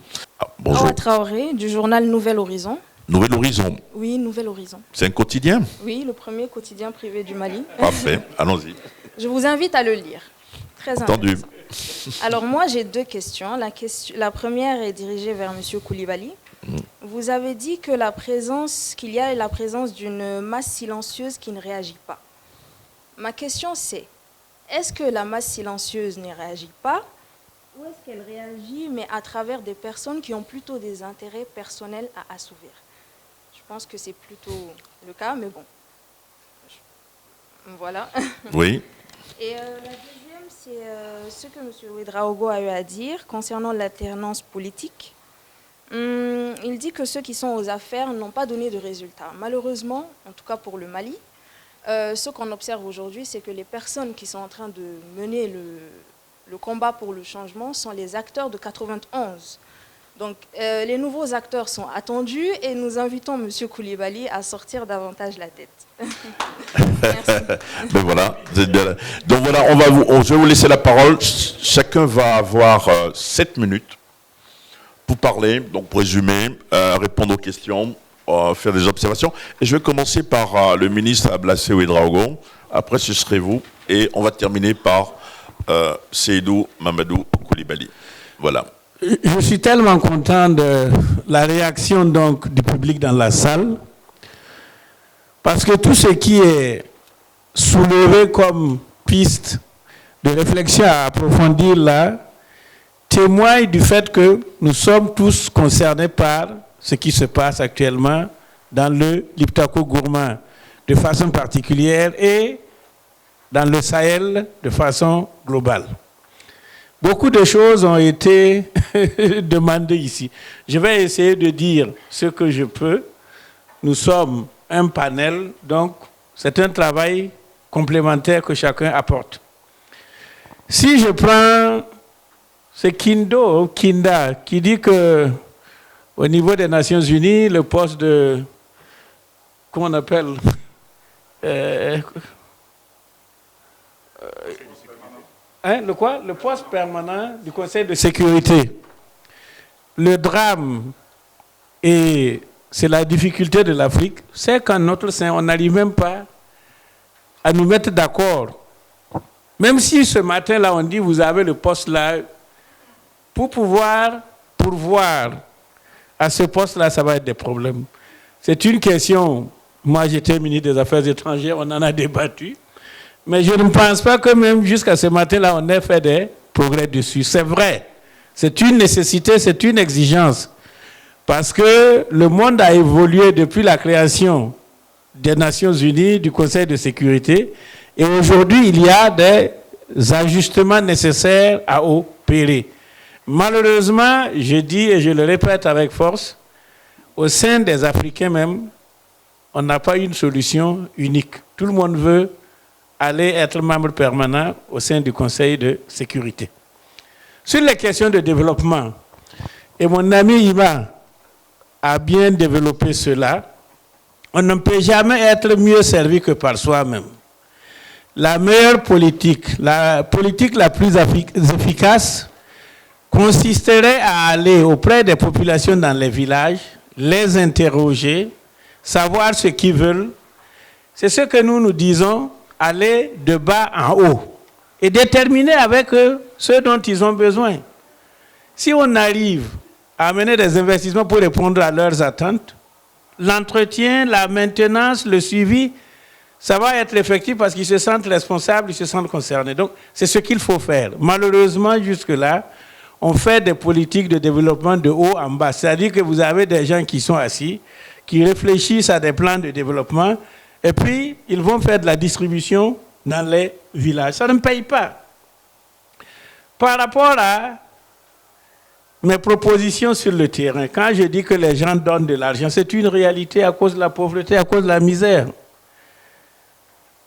Amener des projets, c'est bien, mais tant que vous n'êtes pas au gouvernement, vous allez trouver l'argent pour financer des projets de développement. Les projets de développement doivent être réfléchis, décidés, élaborés, mis en œuvre dans le cadre d'un programme qui peut être d'une durée de 5 ans, de 10 ans, dans un État organisé. Un individu ne peut pas se permettre d'aller donner des projets dans les villages. Vous pouvez donner tout au plus un forage, aider à construire un pont. Mais ça, c'est des miettes par rapport aux besoins des populations. Donc, je dis encore une fois, en matière de sécurité, les populations savent ce qu'elles veulent, mais on ne leur donne pas l'opportunité d'être les acteurs. On vient et on leur impose. On vient et on leur impose. Et malheureusement, c'est la gouvernance démocratique comme ça. C'est-à-dire que quand vous êtes élu là, vous pensez que vous êtes autorisé à tout faire au nom de ce que le peuple a décidé de vous accorder le pouvoir. On ne fait plus attention. Et c'est ça la difficulté. C'est pour cela que je dis et j'insiste, les Africains subissent la démocratie. Il faudrait que nous ayons une autre façon de réfléchir par rapport au système qui peut nous faire avancer au plan du développement, au plan de la sécurité, au plan de la stabilité et au plan de la paix sociale. Allez. Alors, et je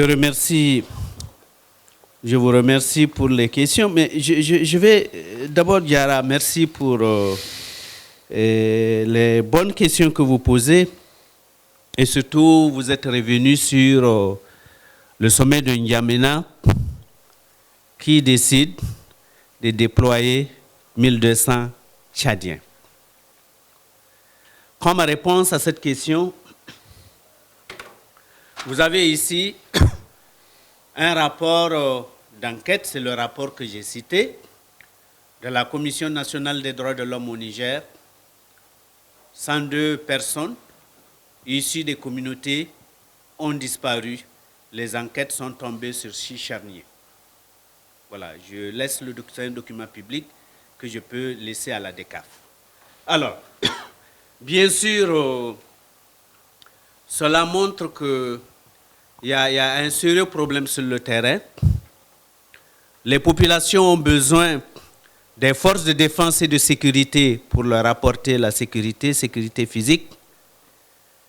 Mais les populations ont besoin aussi que les forces qui interviennent ne fassent pas des interventions non discriminées où tout le monde est suspect.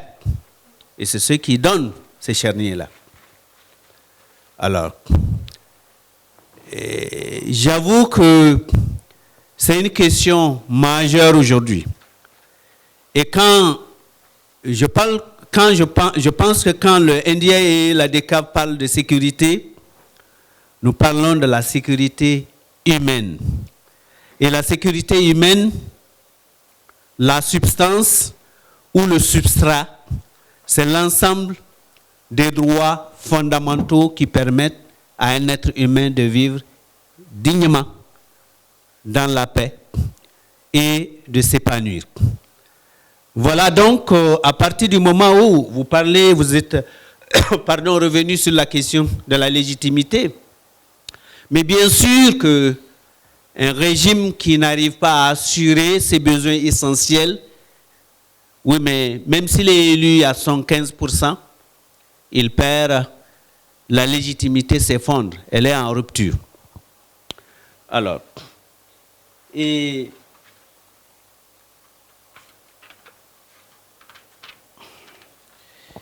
bien sûr, le contexte a aussi été, on n'a pas encore suffisamment, oui, Monsieur le ministre et Monsieur le Président, analysé aussi les conséquences, on n'a pas évalué les réponses jusque-là de nos États.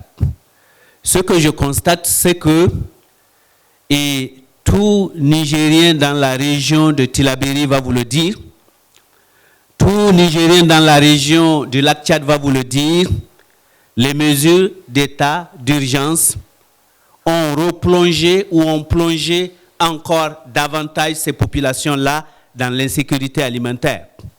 Parce qu'il n'y a pas de possibilité de mouvement. Vous avez le lit du lac Tchad qui est une zone très agricole, mais c'est des millions, c'est des centaines de millions de francs CFA que les populations gagnent dans l'agriculture sur le lit du lac Tchad. Mais aujourd'hui, quelle est la situation? Les mesures d'état d'urgence et non seulement approfondissent les poches de pauvreté, mais aussi et surtout, en tout cas dans certains pays, ont été utilisés pour rétrécir les libertés démocratiques. Pas de liberté de manifestation. Et dans la région de Tillabéri, il y a même une interdiction de circuler à moto. Mais les populations, ils n'ont pas de voiture. Imaginez, et quand dans une région enclavée comme la région des Trois Frontières, on interdit aux populations d'utiliser les motos, c'est la seule chose qu'ils ont pour leur mobilité. Alors, regardez aussi dans la direction des lois qui ont été adoptées par nos parlements ou proposées par nos gouvernements et adoptées par les parlements sur la cybercriminalité. Et assez souvent, ce que je constate, c'est que ces lois-là sont utilisées pour rétrécir les libertés d'expression et de manifestation des activistes qui doivent être les remparts du renforcement du cadre démocratique. Voilà à Diarra la triste situation. Alors, merci. Et je pense que c'est Touré. Je suis parfaitement en phase avec vous. La démocratie, il y a deux piliers. La légalité, parce qu'il y a l'état de droit et la liberté. Si vous n'avez pas la liberté, vous n'êtes pas dans un état de droit démocratique. Et c'est cela la situation. Et l'état de droit, nous savons ce que ça veut dire. Nous savons le contenu et je pense que l'ensemble des panélistes sont revenus longuement là-dessus. Et donc, même quand on voit comment, dans certaines situations, les gouvernements réagissent par la loi, par la légalité, mais sans la liberté et le droit, bon, la légalité est une coquille vide. Elle est aussi vide qu'une dent creuse, cette légalité-là. Alors, et bien sûr, la question a été posée, je n'ai pas retenu, je n'ai pas capté le nom de l'intervenant qui a parlé de la géopolitique. Vous savez, là, c'est une conviction personnelle, une conviction philosophique. Il avait interpellé la philosophie au début de ce débat. Il y a Descartes qui dit, il y a des choses qui dépendent de nous, il y a des choses qui ne dépendent pas de nous. Et les choses qui ne dépendent pas de nous, certainement dépendent des autres ou dépendent d'un environnement. Est-ce que nous avons essayé, en tout cas dans la situation que nous vivons, nous avons essayé de vider notre responsabilité, ce qui dépend de nous? Si nous ne trouvons rien, nous ne sommes pas en cause, nous pouvons accuser la géopolitique. Mais je ne suis pas d'accord qu'on tire sur la géopolitique mondiale ou la géopolitique régionale et tout en niant ou en se taisant sur nos responsabilités individuelles et collectives au niveau de l'ensemble de nos pays. Ça, je ne suis pas d'accord là-dessus parce que tous les panélistes ont parlé ici et aujourd'hui de la mauvaise gouvernance. De la mauvaise gouvernance. S'agissant, cette question a été également abordée, je crois que c'est Alexis.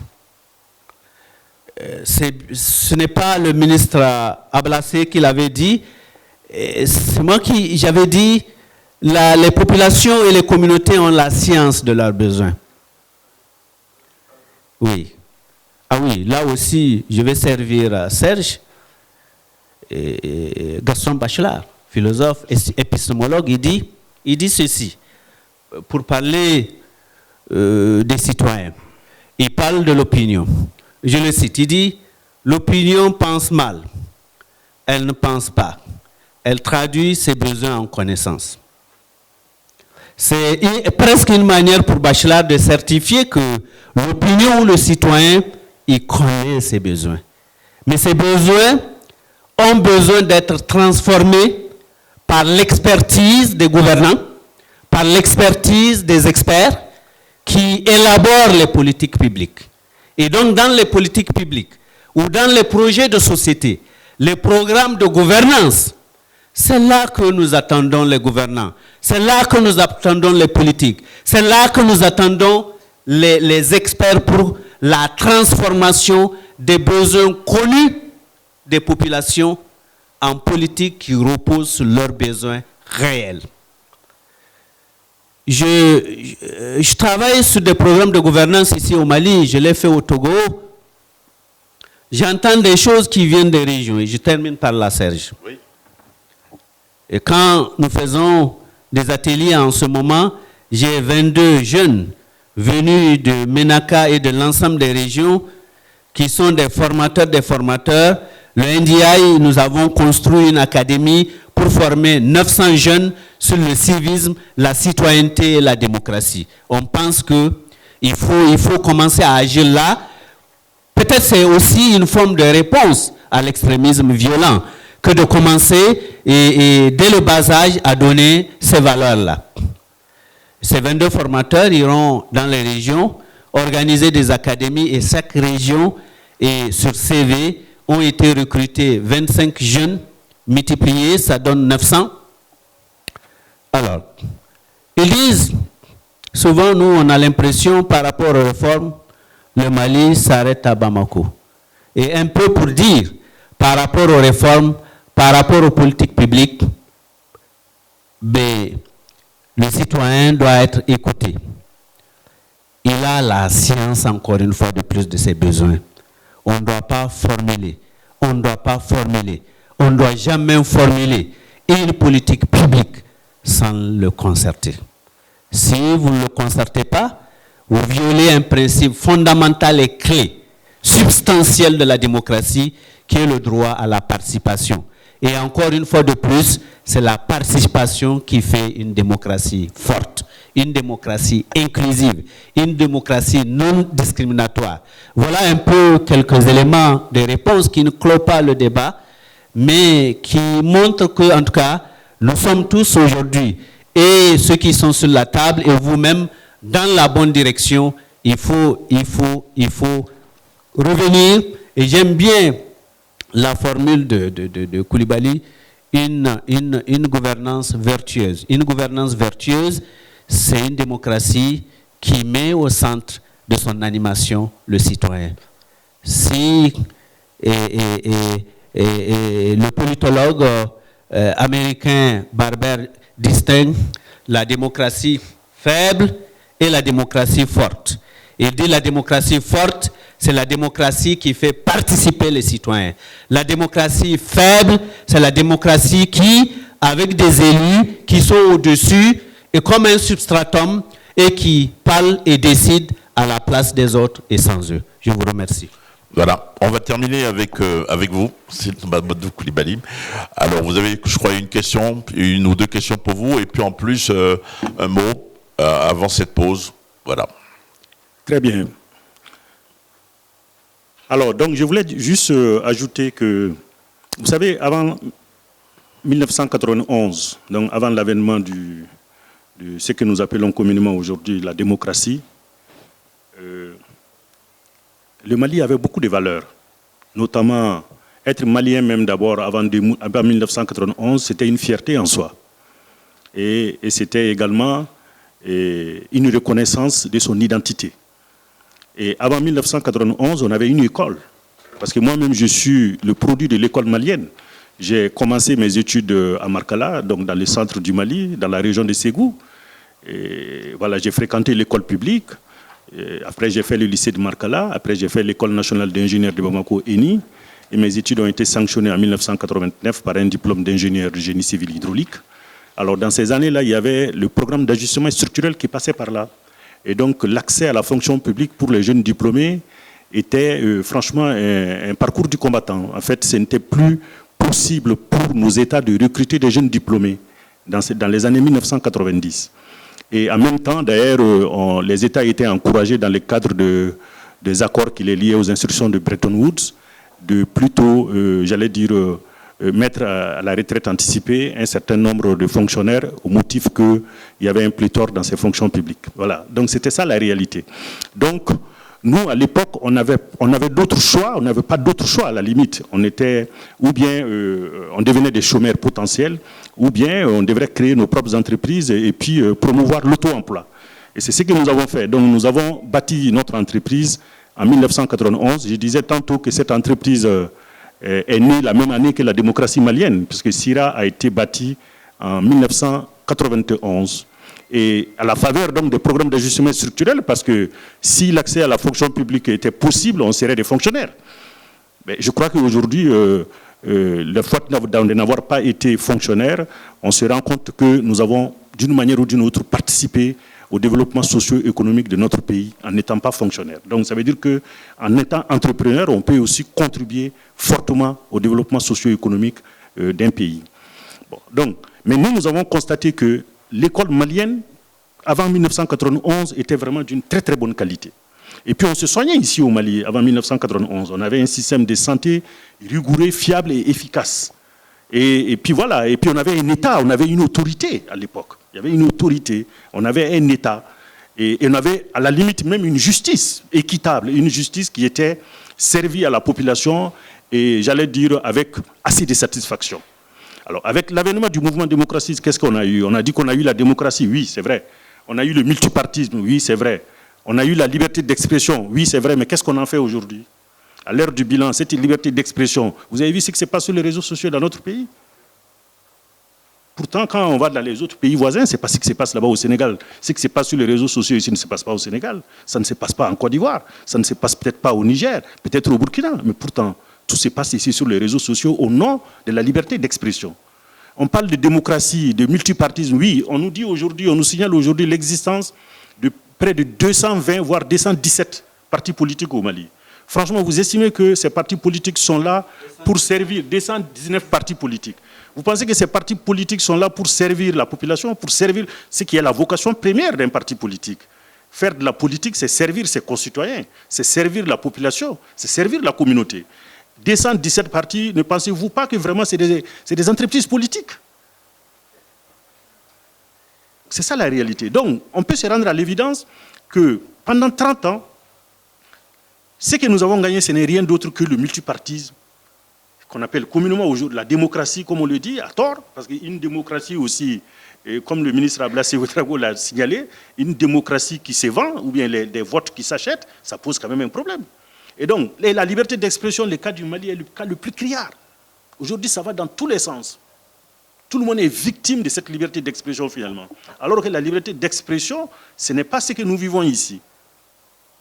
Donc c'est ce que nous voyons aujourd'hui. Donc on s'est dit que, et après on a perdu l'État, il n'y a plus d'État, il n'y a pas d'autorité, il n'y a pas d'économie, il n'y a pas de développement, il n'y a pas de citoyenneté même. Aujourd'hui on doit même reconnaître la construction d'une citoyenneté dans ces pays. Il n'y en a même pas, on n'est plus des citoyens.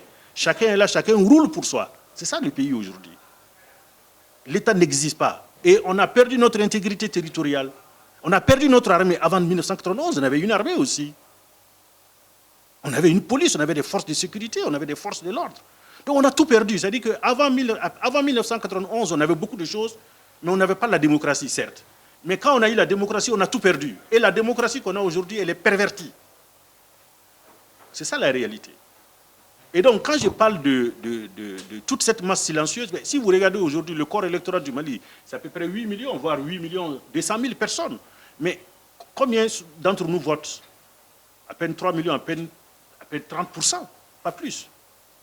Et les présidents qui ont été élus en 2013 ici ou en 2018 ici, c'est beaucoup moins de 2 500 000 électeurs sur les 8 millions recensés. Donc ça pose un problème même de légitimité de cette démocratie, de représentativité de cette démocratie.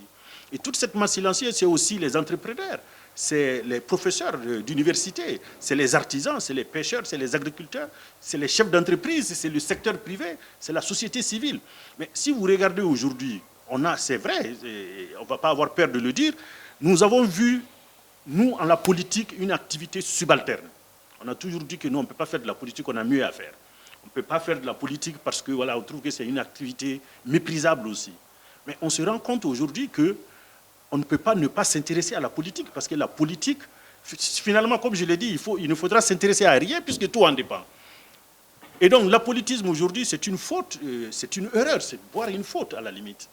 Voilà la situation. Donc, quand je dis que toute cette masse silencieuse est là, il s'agit de tous ces hommes, toutes ces femmes et tous ces hommes qui ont toujours vécu en marge des préoccupations politiques de notre pays et qui sont restés, comme le disait Touré, en rade de la vie politique de notre pays.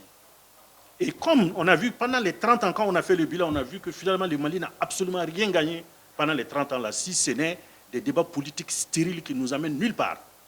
On n'a pas eu de développement, il suffit de regarder ce qui se passe dans notre voisinage. Un pays qui crée la même richesse que nous va chercher le double de notre budget comme revenu de l'État. Et nous, on est rendu à la moitié. Et d'ailleurs, en 2018, le Mali, le budget de la partie recette budgétaire du Mali, c'était effectivement 2000 milliards. Mais les 2000 milliards, on a encaissé, le Mali n'a encaissé que 1500 milliards. Donc le Mali a raté encore 500 milliards dans le budget qui était de moitié de ce qu'il pouvait, j'allais dire, collecter en matière de revenus budgétaires. Et cet argent-là se trouve où? C'est dans les poches des individus au Mali, c'est la vérité. On est dans un pays où le Mali est pauvre, les Maliens sont riches. C'est une anomalie, mais cette anomalie, à quoi l'attribuer?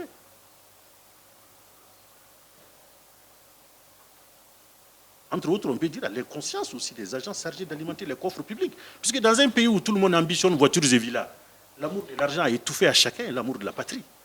Et ça, c'est un phénomène aux conséquences terribles pour l'avenir de la nation. Donc voilà en quoi nous sommes interpellés. Nous pensons qu'aujourd'hui, la politique ne peut pas être considérée comme l'apanage d'une seule classe, comme les acteurs politiques traditionnels. Et d'ailleurs, ce que nous observons depuis des années, c'est que dans la classe politique traditionnelle, il y a des hommes et des femmes qui sont très vertueux et qui travaillent au quotidien dans la définition la plus noble de la politique, qui veulent changer les choses, qui veulent changer les conditions de vie de leurs concitoyens. Mais ceux qui sont portés par cette vertu sont ceux qui ne prospèrent pas en politique. Et ceux qui ne sont animés, qui ne sont porteurs d'aucune vertu, c'est eux qui prospèrent. C'est ce que le ministre disait tantôt. Et donc, ils ont tellement mal géré finalement ces pays que nous, nos entreprises même sont menacées dans leur exploitation au quotidien aujourd'hui. Je vous parlais tantôt de tous ces contrats qu'on a gagnés, qu'on ne peut plus produire sur le terrain faute de sécurité. Des contrats qu'on est en train de produire, mais on est à chaque fois arrêté faute de sécurité. Et puis, en plus de ça, quand je prends les cas particuliers du Mali, c'est quand même, ce qui se passe dans ce Mali, c'est quand même extraordinaire. Si vous regardez les données macroéconomiques du Mali en 2020, le Mali est le dernier pays de l'espace UEMOA en matière de dette publique, des ratios de dette publique sur le produit intérieur brut. Le Mali est le dernier pays. Ça veut dire que durant les 10 dernières années, voire plus, le Mali n'a même pas été chercher de l'argent extérieur, des ressources extérieures pour venir financer son développement. Pour une tolérance de l'espace UEMOA de l'ordre de 70%, nous sommes rendus à 37%, produit intérieur brut sur dette publique. Donc ça veut dire qu'il n'y a même pas d'activité de développement dans ces pays. Il n'y a pas de stratégie économique. Le Mali ne va pas chercher des ressources pour financer son développement. Le Mali n'est pas capable de collecter les ressources intérieures pour financer son développement. Mais où allons-nous? Or, nous, les entreprises, c'est les entreprises qui créent aussi de la richesse et des emplois dans un pays. Lorsqu'il n'y a pas d'investissement dans un pays, comment voulez-vous que les entreprises travaillent? Donc la paupérisation à laquelle nous assistons depuis des années, elle va croissant. C'est ça la vérité. 90% de la population malienne vit aujourd'hui dans l'extrême pauvreté. Et les entreprises sont en train d'en pâtir également. Demain, qu'est-ce que nous serions? Voilà des questions, des problématiques qui nous interpellent. Donc quand je parle de la masse silencieuse, je veux dire que tous ceux qui ont vu en la politique qu'une activité subalterne ou méprisable, aujourd'hui, il y a une prise de conscience collective pour dire que, écoutez, le pays nous appartient tous. La politique, ce n'est pas un métier, c'est un droit. Tout le monde peut exercer l'activité politique dans son pays. Et lorsque, c'est la division du travail, nous, on a choisi de servir le pays comme entrepreneur. Mais lorsque ceux qui ont choisi de servir le pays comme politique, lorsque on voit que le pays est mal tenu par eux, on a le devoir de venir leur prêter main forte pour qu'ensemble, on puisse sortir le pays de ces chaos. Et pour nous, c'est une interpellation patriotique, c'est servir aussi le devoir. C'est ça que je voulais dire. Donc, il y a franchement une masse silencieuse dans ce pays, puisque les 8 millions de votants, ils ne votent pas. Il y a à peine 3 millions qui vont voter. Donc, si eux tous prennent conscience, on peut changer fondamentalement les choses. Donc, c'est ce que je voulais dire à ce propos.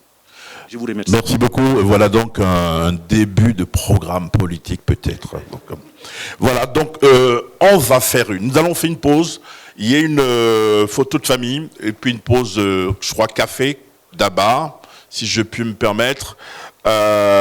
Et ensuite, on va revenir assez rapidement pour parler de coordination, de mesures, de réponses. Donc là, on va rentrer dans le concret, c'est-à-dire je vais demander à M. Ablassé, vous êtes président de la République, qu'est-ce que vous aurez fait dans le Liptako? Vous êtes chef d'entreprise, qu'est-ce qu'il faut faire dans le Liptako? Également, la même question pour vous. Et donc, on va revenir pour parler cette fois-ci de Bachelard également, mais cette fois-ci en termes de prospective. Parce que Gaston Bachelard, que vous aimez visiblement bien, c'est un point commun que nous avons, disait que la prospective, c'est le fait non seulement de voir l'avenir, mais de voir plus loin. Merci beaucoup.